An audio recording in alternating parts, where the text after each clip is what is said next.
Bea Alonzo, aprobado na ng pamilya ng bagong jowa. Usap-usapan ngayon sa mga umpukan at social media ang umano'y bagong lalaking nauugnay sa aktres na si Bea Alonzo.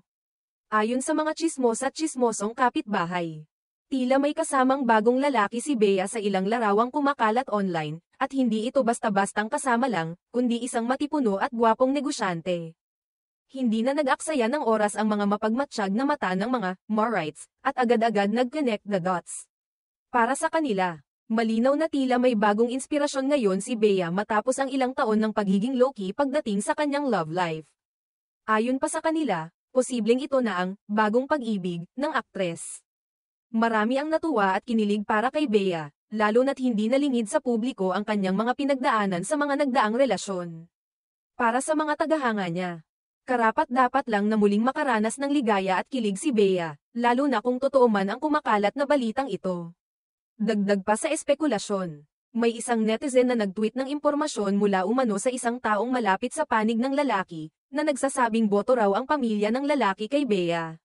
Sabi pa ng tweet, malapit-lapit na raw sa opisyal na relasyon ang kanilang dalawa, at hindi malayong aminin na rin nila ito sa tamang panahon. Bagamat hindi pa kumpirmado ang mga ito, lalong nabuhayan ng loob ang mga Bea fans, na sana nga ay totoo ang bagong romansa. Matatandaang naging laman din ng balita si Bea sa kanyang mga nakaraang relasyon, kung saan isa siya sa mga artistang naging bukas sa publiko tungkol sa kanyang emosyon, pagkabigo, at pagbangon. Kaya naman para sa marami, kung totoo man ang bagong lalaking ito sa buhay niya, tila isa itong panibagong simula para sa aktres. Ayon sa ilan, ang paglitaw ni Bea sa piling ng negosyanteng lalaki sa ilang pribadong okasyon ay tila hindi na raw simpleng pagkakaibigan lang. Bagamat walang direktang kumpirmasyon mula sa aktres, may mga netizen ang nagsabing pareho umano ang suot na damit ng lalaki sa larawan ni Bea sa isang biyahe sa Spain. Dahil dito, lalong umingay ang balita sa social media. Para naman sa ilang mas konserbatibong netizens, nananatili pa ring mahalaga ang kumpirmasyon mula mismo kay Bea. Nais nilang marinig mula sa kanya kung totoo bang may bago na siyang inspirasyon o kung ang lahat ng ito ay haka-haka lamang ng mga mapanuring mata ng publiko.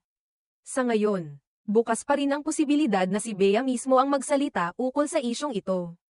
Hanggang sa dumating ang kanyang panig o kumpirmasyon, mananatili ang usap-usapan bilang bahagi ng lumalawak na interes ng publiko sa kanyang personal na buhay. Kung totoo man ang balita, tiyak na marami ang matutuwa para kay Bea. Kung hindi man, isang patunay lamang ito kung gaano siya kamahal ng publiko, na kahit sa simpleng larawan, umaasa ang marami na siya ay masaya at may bagong pag-ibig na natagpuan.